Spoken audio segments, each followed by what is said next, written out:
Oh yeah, number 500. That's right. This is the 500th original episode of the S. Anthony Says podcast. And I know some of y'all, when y'all saw the poster, went 500 episodes. You got way more than 500 episodes. Yes, I have more than 500 episodes. But this is the 500th original episode that is not a best of or a drop in from or something like that. So this is episode number 500, 500. Yeah, that's right. And I want to thank you guys. It's been 11 years. It'll be 12 years in October that I've been doing this podcast. You know what I mean? So to everybody that's been around, some of y'all been around for a long time. Some of y'all been around since like episode 20 or something like that. So to y'all, I'm going to say thank you. To the new people, I want to say thank you. You know what I mean? 500 episodes, man. I've done this so many times. And you've listened so many times. So you're weirder than me. But thanks for stopping by. Can I just get right into this? Can I just go right into this and tell you how annoyed, and I know these things annoy you as well, but it annoys me and it ticks me off, and I'm going to talk about it because we need to talk about this. Obviously, you're familiar with shrinkflation. I've talked about it before, but every time it rears its ugly head into something, it makes me more angry. The first time I became aware of shrinkflation outside of knowing what it meant by definition was the time I went to a Taco Bell, right? And I said, you know what, for old time's sake, I'm going to go to Taco Bell and I'm going to get this meal I used to get when I lived back in L.A. And one of my buddies and I used to get this meal back in L.A. I'm going to have this meal. I'm going to call him up. I'm going to talk some crap. Hey, man, I had that meal we had back in L.A. Yeah, man. So it was like an old time thing. It was a nostalgic thing.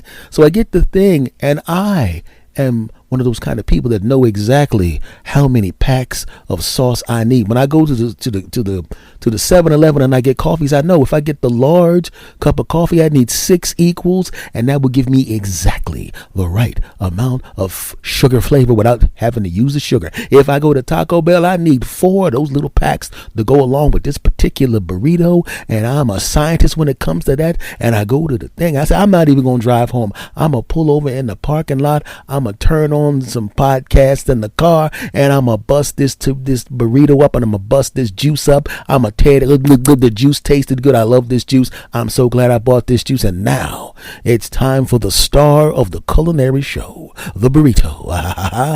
Take the first bite of the burrito, because you bite the burrito before you put on the sauce. I bet the burrito. This burrito tastes pretty good, and I pick up the pack of sauce, and I could already tell by holding the pack of sauce that something is wrong. I hold it up and I look at it, and I'm telling you right now, not only does the pack seem smaller, but the amount of sauce in the pack seems smaller. Before you'd get the pack of sauce and it would be a little bit protruding. It would be like a middle-aged man's belly, right? It would protrude. Well, I shouldn't say that because that's how my belly is right now. It's shrinking. I'm working out. I'll talk about that later in the show. And you're waving at the pack, right? And you open it up and you squeeze it. There it is. You squeeze it in there. It's the fantastic sauce. And you know you need 4 of them for this burrito. But as it is now, this burrito is not protruding like a middle-aged man's belly. This thing looks like a sock with a bunch of quarters in the bottom of it. And I'm thinking, you rotten sassafras and Jehoshaphat. These 4 packs look like they're the size of 1 pack in the back. So what am I going to need? 16 packs of this crap? I hate shrinkflation because it always surprises you. The most recent of that was I'm driving home and my auntie calls me. Asks, yes. You're going by my house, right? Yes, I'm going home. Okay, could you do me a favor? Sure. Could you pick up a salad from my favorite place? And I said, yeah, okay, great. And since I get her a salad, I'm like, you know what? I don't feel like cooking. I'm going to get the same salad she got. So I got her one and I got me one. All right. How much does it cost? Don't worry about it. I got you. Thank you. She goes to eat the salad. I'm on my way home. I have 2 messages. I'm surprised she didn't call me in the car. I get out. Let me ask you a question. Did they have, the baby carrots that they have in there? I said, yeah. Why don't you look in your salad? Tell me if there's something wrong with the baby carrots. And I went, what is it? Does it look like it's bad or something? You want me to take it back? Is there something you think you're gonna get food poison? No. Just take a look at the baby carrots. Pop open the salad. Salad looks good. I now see what she's talking about. There used to be like a handful of baby carrots in the middle of the salad at the top, but now there's the same number of baby carrots, but it's not a full baby carrot. These sassafras and Jehoshaphat's cut the baby carrots in thirds. So we're now getting a third of the amount of baby carrots, the same number of baby carrot pieces, but a third of the size. You rotten sassy. Now, I don't really like carrots like that, so it's really not that big of a deal. But she likes carrots. Shrinkflation. Paid the same. Wait a second. There's less meat in this salad. You mad? Ooh, you dirty sassafras and Jehoshaphat. I'm trying not to curse. You sassafras and Jehoshaphat, rotten sassafras. And there's less salad in here. You dirty mother jugs and speed. I'm trying not to curse. You know what I'm saying? Shrink freaking flation. And I can't stand that. We know that prices are going to go up. We know prices constantly go up. That's why we go, how much is 1978? $50 in 1978 is how much in 2025. We know about the inflation. We get it. We get it. But give us the choice. Say, hey, would you like to get the salad the way you normally get it and pay this much more? Or would you like us to rip your punk behind off and give you this piece of crap salad with so much less in it? At least we'd have the opportunity to make the choice. Pay $4 extra and get what you were already getting for $4 less, or pay what you're already paying right now and get 1/3 less stuff. You rotten sassafras and Jehoshaphat. I try not to curse. Right? Now, the reason I was eating the salad, and I realized, and it's really weird how this works. I was joking about it in some of my content online about how you can cut your dinner in half and eat some of it later. Now, that sprung from me, actually. It was just like a little wacky little a video that I put online, but it really resonated with me insofar as I realized there was sometimes when I was heavier than I am now, when I'm in the process of losing weight now, when I was heavier, I remember there were times when I would have dinner and I would be eating the dinner and I was not hungry a third of the way through or half the way through the dinner. Now I would literally close it up, put it in the refrigerator, and eat it for lunch the next day or some other time, right? But back then, because it was in front of me, I would eat it. And I have memories of putting food in my mouth and knowing my stomach was full. And it's like looking at the little bit of food that was on the plate when I've already stuffed myself and forcing that crap in my stomach, in my mouth, and sitting back on the chair like Al Bundy with my belt open.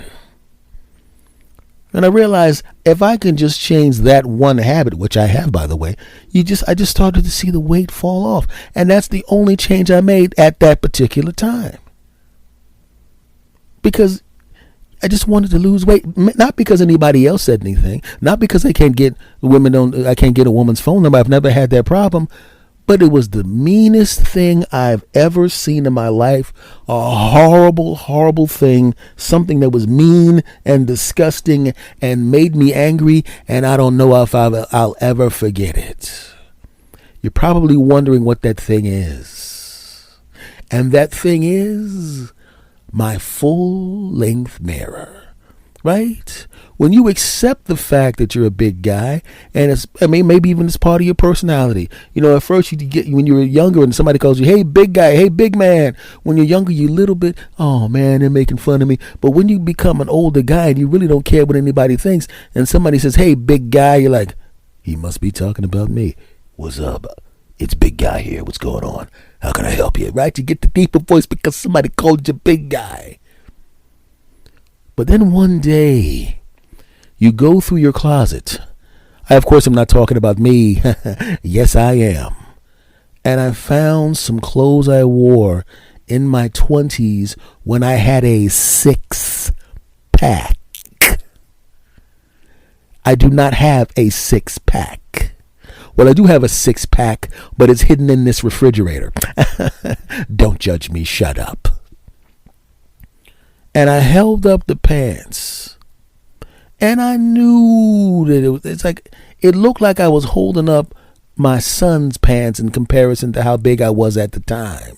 Right? You ever just walk around, like say I don't have any kids, but say like I have my nephews who stay over with me sometimes, And you do the laundry with their clothes. They're playing upstairs, or they're in the backyard playing, and you're washing their clothes. And you kind of you take their clothes out of the washing machine. You kind of shake it out. You shake them so when you put them in the dryer, they don't have wrinkles. And you kind of see these. It's kind of weird. It's kind of funny when you hold up these little tiny pans from a 10-year-old, right? And you and you throw their clothes in the dryer. It kind of felt like that. Now, granted, I wasn't a 10-year-old. I was still an adult-sized man. I was just a guy that fitness-wise looked like I should be in the UFC. And if I know there's a whole bunch of you people listening to me right now, and if any of you have this thought in your head, I'm mad at you. I know, don't even do the joke that I know you were thinking. Don't even do the joke. You're probably thinking, yeah, when you were in your 20s, you looked like you were in the UFC, but back then when you were heavier than you are now, you look like you belonged in the KFC. I know somebody somewhere in some country listening to this podcast made that joke. Do me a favor, smack yourself in the cheek. That's right. That's what you get. How dare you be meaner and mean to fatter me? How dare you? I got to protect fat me from overweight me, but I got to protect fat me. Shut up. Back to the story. So I'm holding up the pants and I'm going, I used to wear these pants. Right? I used to wear these pants. Right?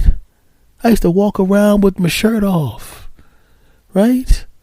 I don't want to walk around with my shirt off now because I do not want to hear strangers chanting sit-ups from across the street, because when you're fat and somebody says that, it's just annoying.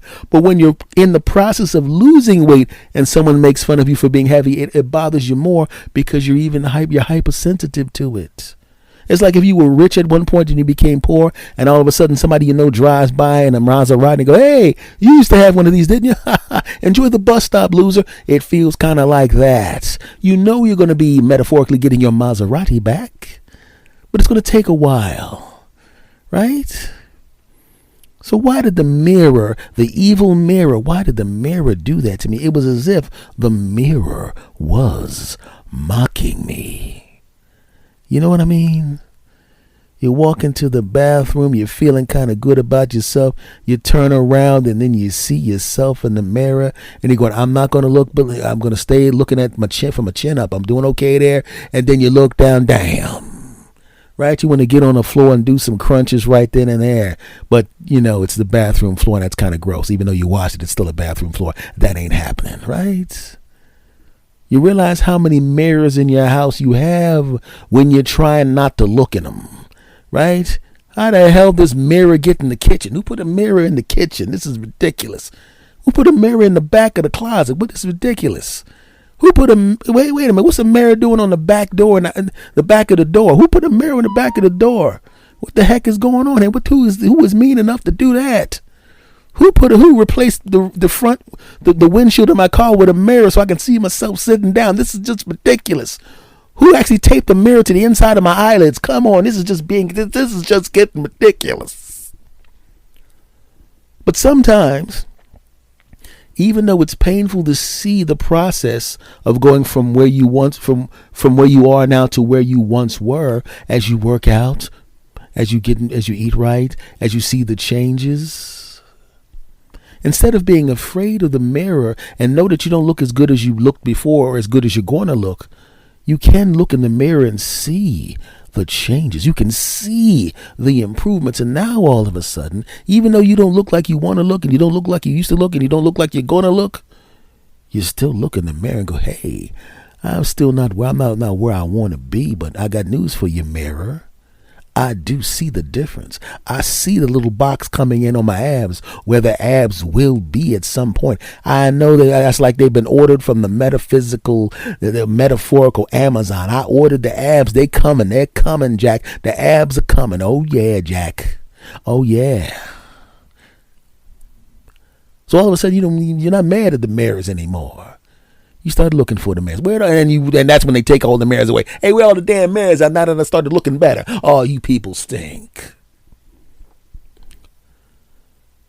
Oh. Weight loss is a grind. Weight loss is a grind. Hopefully by episode 600, I'll be in shape.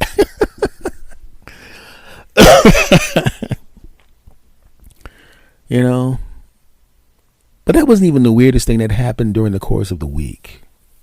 The mirror thing. or the salad. That's not even the weirdest thing that happened during the course of the week. The weirdest thing was I ran into 2 ex-girlfriends in the supermarket. Now I know what you're thinking. Oh, did you cheat on one girl and another girl? You dirty.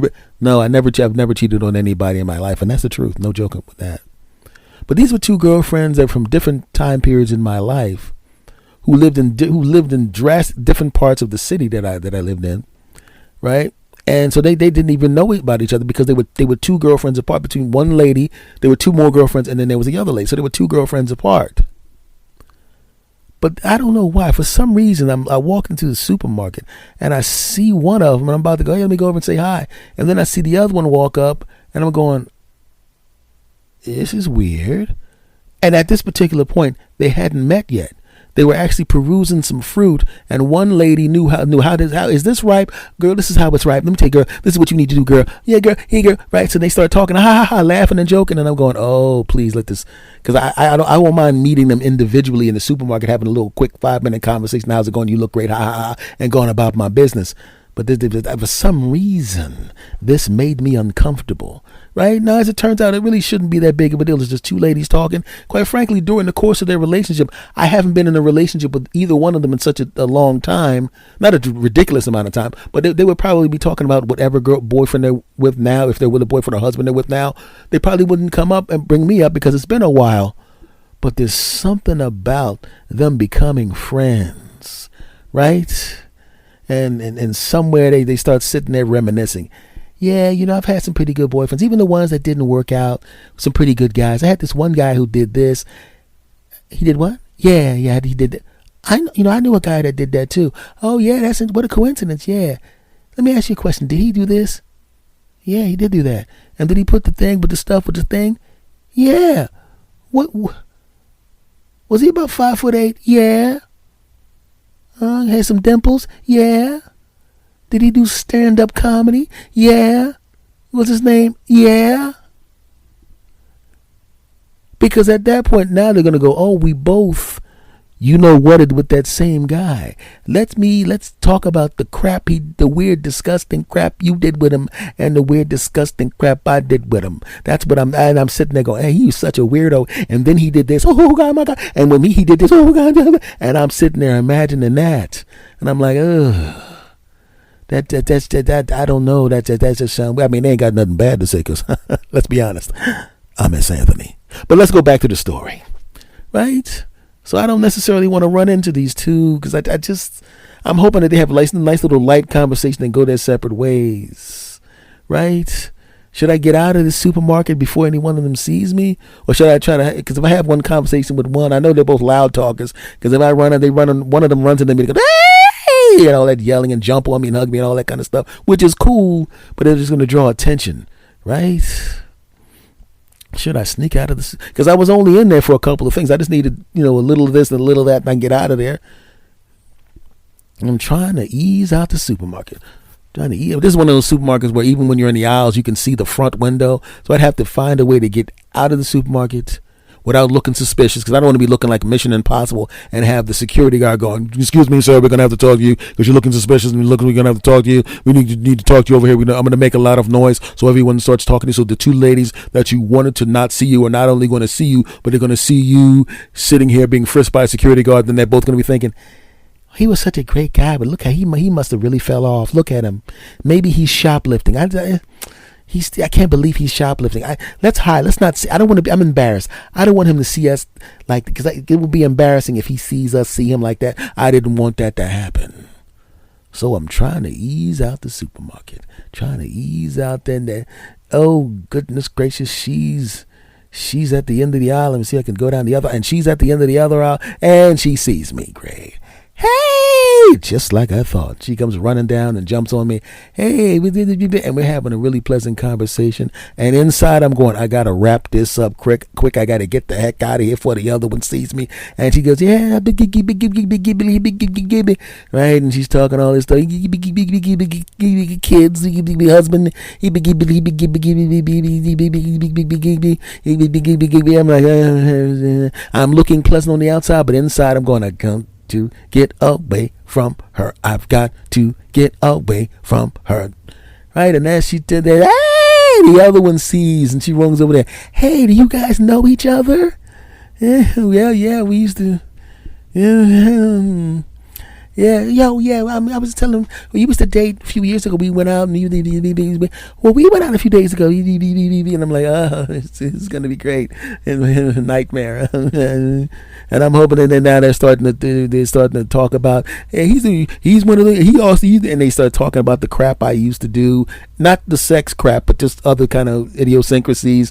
And did he, when he was with you, did he give me, and all of a sudden now they become friends. Right, and we hug it out with all them. I give them both a kiss on the cheek. Hey, that's great, yeah. And I walk out the supermarket, and I know my nightmare has come true. I know there's some place right now drinking a glass of wine, talking about me eating food off of both of their asses. I know it. I mean, not that I did that. I'm just using that as a. I just told on myself. Shut up! Don't judge me. And as it turned out, yes, they did become friends, and I have run across them several times.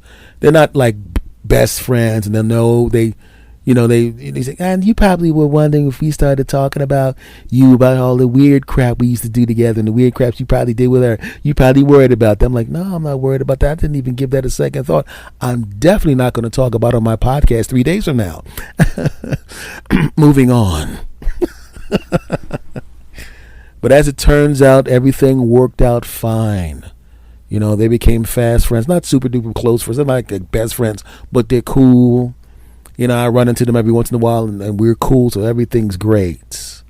Everything's great. But I'm telling you, in the back of my mind, even though I know it's a little on the narcissistic side to think that somebody's sitting there thinking about you, but there's no way in the world that it didn't come up. But that's okay. Because I ain't got nothing to be worried about. Because, as you know, I'm S. Anthony. Moving on. All right, folks. Episode 500 is in the books. 500 episodes. Once again, I want to thank you guys very, very much for sticking with me for 11 going on 12 years, for the old school, for the new people that have come over from, I see a bunch of you new people, according to my analytics, a bunch of people have come over from my YouTube channel. So if you're a listener here, go check out the YouTube channel. It's Mr. S. Anthony Thomas. Not the word Mr., but M.R. S. Anthony Thomas. So just go check that out. I know a lot of you have done that already. I could see the numbers. So much love to you all. Thank you for coming. Like I said, thank you for coming back. 500 frigging episodes, right? That's very impressive, isn't it? Yeah, you know what else is more impressive? Exactly this time next week, there will be the 501st episode. So let's get going. Tell a friend to tell a friend. Subscribe to the channel. Follow the podcast or whatever. You go and Google the name S. Anthony Thomas. All my crap's there. Or go to Linktree/S. Anthony Thomas. All my crap's there as well. Much love to you all, my friends, and I will see you again next time. Oh, before I go, my other podcast is called The S. Anthony Thomas Show. So I know that you followed this one and subscribe to this one, but if you don't mind, and I know you don't, go and subscribe to that one too, because I'm going to be doing some interesting stuff over there. I'm probably going to be doing some interviews with comics and stuff like that over there, because I've already done a whole bunch of interviews with comics and actors and writers and stuff. I'm going to be doing some of that over there as well, so go check that out. Folks, I will see you again next week on this show, and much love to you. Take care. Bye-bye.